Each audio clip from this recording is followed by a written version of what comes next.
Welcome back to Oathbound Gaming. Today we're going to be taking a look at a game called Godless. Just a little warning, this game is early on in development, so it's missing a lot of those finer touches. But this is a great opportunity to provide feedback and help push the game in the right direction, right? So at the end of this video, we're going to do pros, suggestions, and final thoughts. Normally we do pros, cons, and final thoughts, but in a game that's this early on, we like to use it as an opportunity to provide some good suggestions. So we're going to jump in here. We're going to jump into Godless. We're going to play a little bit. I'm going to explain the game to you and what it's like. So, we are a god, right? We're trying to fight the mortal realms here. At the top left, we're going to get to choose one of our artifacts. We only have one to pick from right now, called Deroust. The artifacts greatly determine how your game's going to play, like what abilities you have available to use. So it greatly alters the game, and it's pretty cool. I like that there's a system that provides some customization to how you're going to play. So we're going to start. We don't have any runes here, but we will get it later. And we don't have any scrolls here, but again, we'll get some later. At the top right, we have our currency. But we're going to jump into a battle. I'm going to show you guys what it's like. So we get to start by placing our shrine somewhere, and the enemies are going to try to kill this shrine. This shrine, if it dies, we're no longer playing. We have to restart. So we have abilities down here at the bottom. We can summon a weak enemy that has 10-1 Curse Spirit, 10 meaning the damage he does and 1 being his health. But if he dies, a nearby enemy gets -5 attack. This enemy has 3 attack here. So I can actually spawn this unit here and let this unit kill him, and it'll end up with like no attack left. But I'm going to show you inevitable death. Deals 12 damage to a chosen enemy 4 times. Each strike's damage is reduced by the amount equal to the chosen enemy's attack. Let's hit this ogre with it. It's going to just wipe him out. It is really strong. But we're going to end our turn so the enemies can now take their turn. This guy's getting a little too close for comfort, right? We're going to spawn this unit here, who's pretty damn strong. But his last order, his cycle attack, which kills a nearby ally except the shrine and deals 6 damage to nearby enemies. Also, they get -2 attack. So you could utilize that with the Curse Spirit. So this unit will sacrifice the Curse Spirit for a hefty bonus, right? So I'll spawn the Curse Spirit right here, and I'll end my turn. And one of the reasons I did that is because of that water energy there. If any unit is on this tile here, the shrine will get 6 maximum health, and that's really, really good. And I'll show you why it's good. We just finished this run. We're going to go to our rewards, open our chest. We're going to get some goodies. We got our mana, death energy, more death energy, and a scroll here. So creates a vengeful spirit on the chosen hex.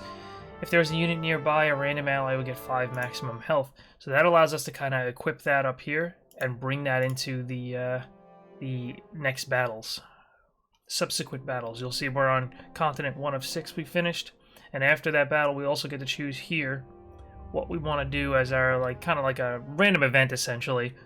Exchange a random resource for energy, sure.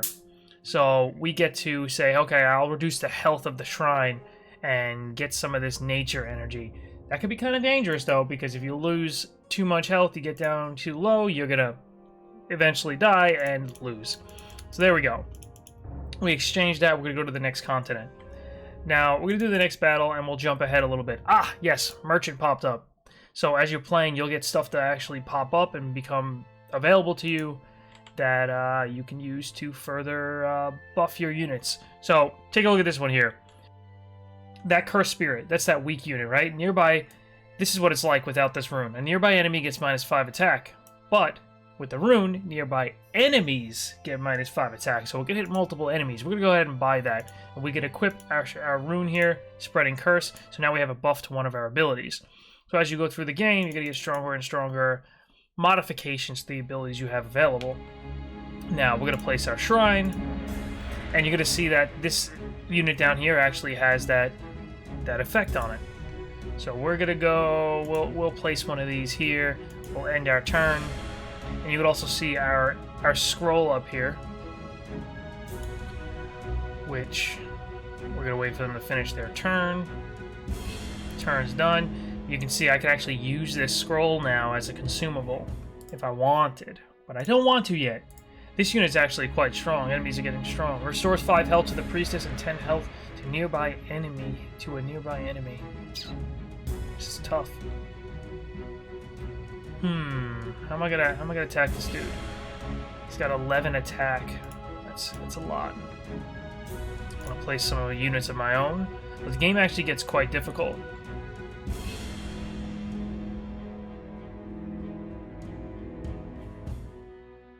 Let's place ourselves our weaker unit over here. See what he can do. Last order, he's gonna that unit actually got sacrificed by this dude here.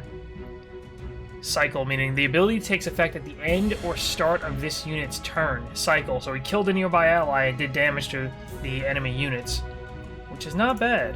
Gonna hit this dude with inevitable death, but it's not gonna do much damage because it's being reduced by his attack on each tick. This is actually gonna be tough, but I can use that scroll if I want and spawn myself a unit, but it consumes the scroll. But in this battle, I kind of need that right now. I don't know if it's going to actually help me win.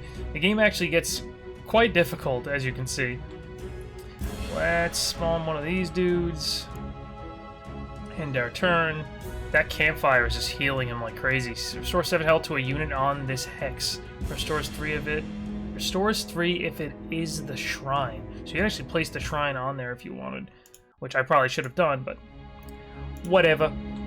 We're playing to test it, learn some stuff. So if that shrine dies, I lose. Unfortunately, that might happen. We're gonna play it out. We're gonna play it out. Ooh, Unholy Touch hit all of them to reduce their attack, which is pretty nice because this is gonna do a heck of a lot more damage. Because remember, the enemy's attack reduces the damage it does per tick. So you can increase the damage it's gonna do by lowering the enemy's attack, which is good. Has 2 effects in a way, because the enemy's going to hit, you know, for less, and it's going to do more damage, right? Last order, it's going to sacrifice my stronger one. No! Oh, I might die here. Yeah, the shrine's going to die. But that's okay, because I want to show you guys what happens when you fail. When you inevitably die. I shouldn't even say inevitably, because you can win, which I'm going to show you. We'll edit that out.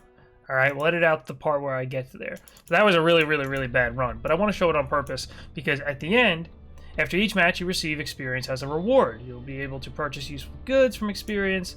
The higher difficulty, more goodies, right? So we get our score, we get our experience, and our modifier based off how hard, how difficult, or easy the game is. Now, we're going to go to our menu here, and you're going to see we're actually going to get experience here.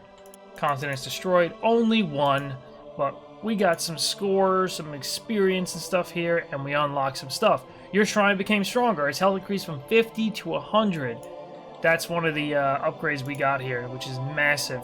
But you'll see as you level, as you gain experience, you'll actually get a heck of a lot of nice upgrades. Destroy 10 continents, 6 continents, all of that good stuff. But I'm going to jump ahead now because there's some other stuff I want to show you. Right here, we're in the chamber. You can unlock this bad boy by continually playing.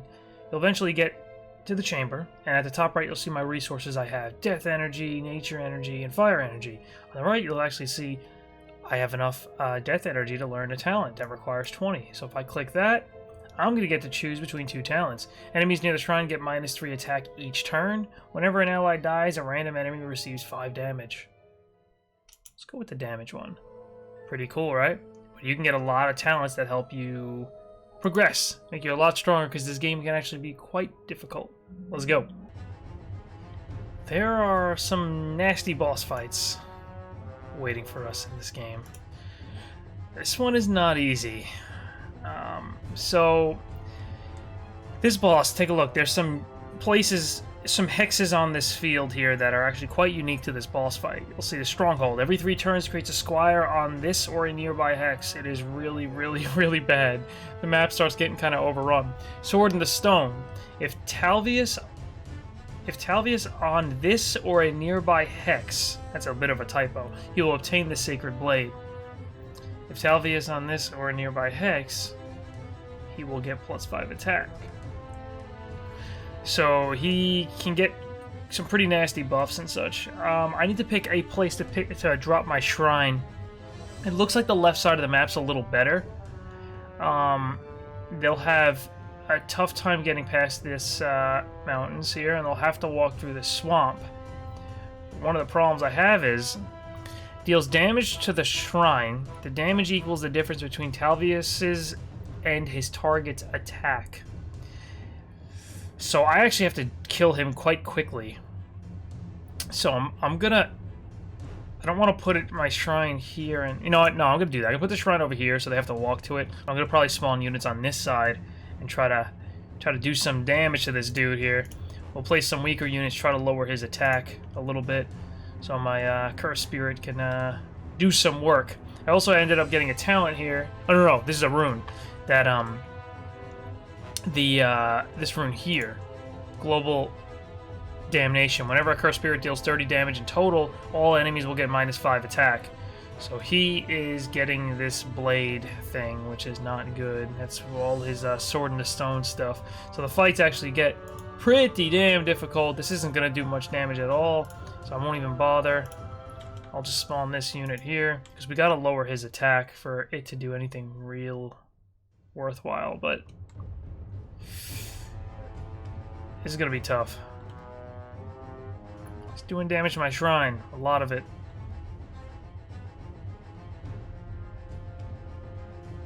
We're gonna wait here. We're gonna spawn another one. Now, one of my major suggestions for this game is we need sound effects. I know the game is early on, so it's probably planned, you know, but sound effects has gotta be a thing, because right now all we have is music.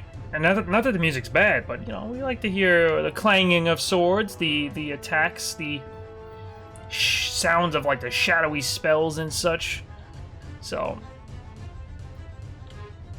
we lowered his attack a little bit, which is good because he's doing damage still.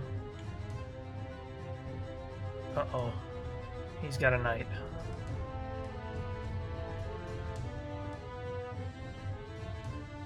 That's not good. I don't know if I'm gonna be able to beat this. I doubt it, because it takes quite a lot of tries to progress and get strong enough to be able to actually take on this boss. But it's okay. I want to show you that there's difficult fights in the game. Oh yeah, he's hitting way too hard. He's a pretty insane boss fight. But I like this game. It's pretty fun. One of the things that I would like to see is like the fights become a little bit more large scale, on a grand scale, that they I'm gonna create a Death Knight on turn 2 here. Oh, that would be nice. I don't know how to actually do it though. I've never tried it. But anyway, the fights on a grander scale, like if you can zoom out a little bit, maybe this is like 5 times the size of the land, and there's some epic battles. Maybe not every battle, but some battles are like a little larger, and there's like mini shrines you have to take out before they can attack our final shrine. And there's more like, you know, you could spawn 10 units and they're marching towards the enemy's large amount of units. So something a little bit more on a grand scale rather than every fight being, you know, tiny. That's something I would like to see. Maybe it'll happen one day. Maybe we'll get some bigger battles. I'm so gonna lose. Oh no, my shrine's got like no health. Oh. That's okay though. It's alright. Why is it okay? Because the progression, right? We're able to progress. We actually unlock some stuff and we get stronger, and you'll see, hey, look at that, your score is now 3. And you unlocked something else, difficulty level. So you could choose to play on an easier difficulty so you can get a little bit more progress. Level a little bit more, get some more unlocks, and you could always check your progress from the main menu here, and you'll see that, oh, shrine types. Each of your fallen brethren and the gods had their own approach for using power. Unlock this and discover different shrine types. That's pretty big. That's a big change in gameplay. I like seeing that. We're going to jump ahead just a little bit more. Okay, the last thing I want to show you guys before we jump into the final portion of the video is the Forge. So the Forge you're going to unlock by continuing to play the game. At the top right, you're going to see the Spark of Fire and Spark of Nature I have. I don't have any Spark of Death, but these are very important because we're going to choose one Spark here, one Spark of Fire, and I'm going to choose one Spark of Nature. Let's see what happens. Let's merge. What is going to happen? I have no idea. It's the first time I'm doing it. A Fardorn artifact. Okay. Not really sure what that does. I know what the artifacts do. I just don't know what this specific one does. So you're gonna see Durouse. This is the one I've been using, right? Now Fardorn. This completely changes the game up. Let's go. Let's go choose this one. And let's go do a battle here and find out exactly how this is going to change the game. And there's supposed to be a fair amount of artifacts in the game. As you can imagine, there's 3 different sparks and different combinations, and you can create all sorts of different artifacts and try to find what works for you. Let's see what this does here. So Forest Protector creates a 118 Forest Protector on a chosen hex. If there are 3 flaming forests nearby, the protector will become movable and unlock the kinetic energy. Kinetic energy deals damage to nearby enemies equal to the protector's maximum health, and it's a large health unit, 18. Protector takes 15 less damage from basic attacks. Disables after the awakening. Okay, so the flaming forest. Okay. So flaming forest, there's... I'm not sure if these are the flaming forest. I don't think so. Ah! There's an ability! Let's see. Creates 2 flaming forests on chosen hexes. If there are at least 3 flaming forests near a forest protector, it will awake. Let's try this. I'm gonna put one there. And we're gonna change the nearby hexes to flaming forests. We're gonna need to cast this twice though, right? To get 3. Let's just do these 2. I wonder if they do anything other than, like, if units walk on it. I don't know if it'll do damage. It doesn't say it will.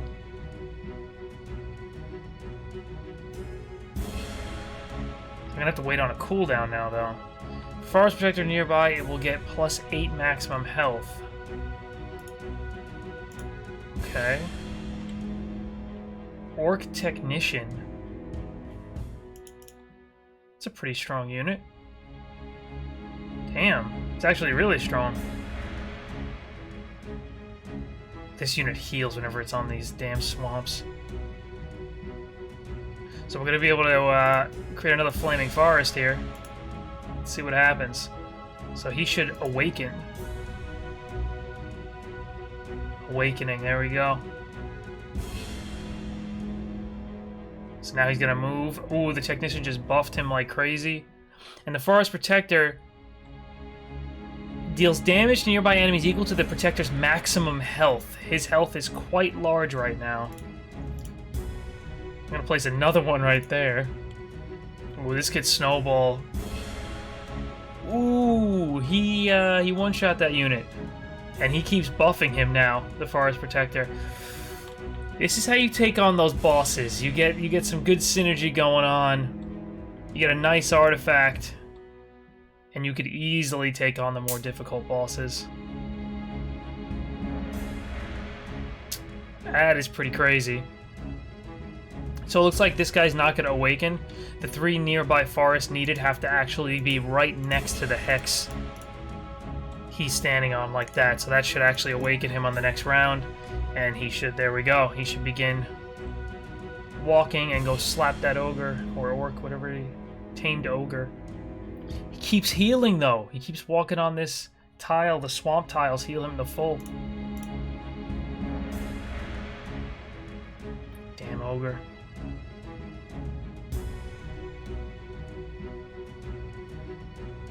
We're gonna get him now. This turn, he's done. We'll just end our turn because we know that unit's gonna slap him. There we go, and it's over. So as you can see, the artifacts greatly change how the game functions. I don't have those Dark Spirit dudes anymore. It's completely different. So you can experiment and find the artifact that you like the most, right? And continue to use that. Alright, let's jump to our final portion of the video. The pros, suggestions, and final thoughts for Godless. Lots of progression. You guys saw that. There's a lot to unlock in the game, whether it's new artifacts that greatly change the way you play, or the shops and the forge and the leveling system afterwards. You can see that from the main menu. You can click progress just to see all your progress and what you have left to unlock, and those unlocks are pretty damn substantial, and it's cool seeing something that impactful in the game as you progress. Strategy is king. If you think before you act and you actually put some thought behind your actions, it makes a big difference, and it's fun seeing strategies pay off when you actually practice and come up with new techniques. Tons of customization. Kind of went over that a little bit earlier with progression a bit, and I showed you guys how you can unlock more or different abilities via the artifact system. You can adjust them and like kind of buff them up with the rune system. You have scrolls that you can utilize mid combat. Lots of stuff to customize. challenging. The game is difficult. I showed you guys the boss fight. It's pretty damn hard. But that was early on in the progression stage. I'm much further now, but as you progress, like I said, progression's meaningful, it's deep, and it goes hand in hand with that challenging type of aspect of the game, where like you'll get there, you'll get to the point where you can take that on, and if you put your mind to it and actually employ some good strategy, you'll be able to take him down earlier. I did not think too well when I showed the boss fight. There wasn't much thought behind my strategy. Very interesting abilities. I have Godless running in the background right now. I wanted to show you guys this one. I have an ability called End of Times, right? End of Times throws random damage out on all of the hexes randomly. And it might hit an enemy, it could hit an ally. But I have something called like a shelter, and that's this down here. And it protects anything in this shelter, so they can't take damage. Check this out. It's called End Times, where it might hit enemies, it might not. So it hit that enemy I saw, but it didn't hit the other ones. And it didn't hit my shrine, thankfully, because it's protected by the shelter. So some interesting abilities in the game. Sound effects, that's under suggestions. I really, really, really want to see some sound effects in this game, because it is definitely a little dull on the audio side, where it's always music. There's nothing else in the game at all, not even like menu click sounds or anything. So I definitely think that's a huge one. I hope that's on the drawing board for the game. I don't know. Hopefully the developer replies to the video and lets us know what's going to happen with that. More than 3 abilities per artifact. So right now there's 3 abilities, right? I was just thinking, like, what if we could add to the customization in the game? If you look at the pros column, that tons of customization. If you just added a 4th empty slot. It's an empty ability slot where you could grab an ability from another artifact and throw it in there. So you get 4 abilities total, 3 from the artifact and 1 you take from another artifact. Only artifacts you have on hand or something like that, something along those lines. That would bolster the amount of strategy and thought process behind what is that 4th ability going to be? How is it going to synergize with your current artifact, with the 3 abilities you have available? I'd like to see that. Larger scale battles, I talked about that a little bit. I'd love to see like almost 3 times the amount of land in a single battle. Maybe it's special events and special battles that like maybe it's 5 times the size and it's huge, and you get little mini shrines that once they take those out, then your main shrine becomes vulnerable, and there's like 10 units per side on the battlefield as your units march over there and they're coming towards your shrine. I just think it'd make for like a grander scale, it'd be in a more interesting, longer battles in the game. Choose your path. I put a question mark there, so I've been thinking about that. In the game right now, it's kind of just one path to the battle. You do this battle, you go to this battle, you go to this battle. Have you ever played roguelike games where like you start at like the bottom of the path, and every level you do, you pick a path like I'm trying to think of some games that did that. But anyway, you pick a path and you can get almost like a preview of which path is going to lead where and what's waiting for you, and you have to make choices. I'd love to see something like that. Like maybe it's just like what the reward's going to be if you choose this one, and this one, and then the difficulties of them. Like, oh, this is an elite battle. This is an easier one. This is a boss battle. You want to take that one on, you'll get better rewards. And so you can kind of choose a path a little bit. You get a little more. You invest in how you progress a little bit more. I'd like to see something like that too. Final thoughts. The progression system in Godless is pretty damn deep. With a large amount of content, and some suggestions applied, this can make for a fine strategy game. I really do like Godless. I like the type of game it is. I like the way it plays out. I'm hoping the amount of content is deep. Right now, like I said earlier on in the video, it's super early in development. Godless is still on its like infant stage, maybe. I don't want to like insult it. I'm not insulting it in any way. I'm just saying that there's a lot of development time still left to invest in Godless, and I know that's the plan. So hopefully we see it kind of grow and the amount of features grow, because it would be interesting to come back and do a part 2 when Godless gets some updates and see how it progresses. So guys, I hope you liked this video on Godless. I definitely enjoyed playing the game. I enjoyed making the video, and I'm going to check it out again in the future. If you like this content, please throw me a like, throw me a sub. Always appreciate that, and I'll catch you guys in the next video. Skit!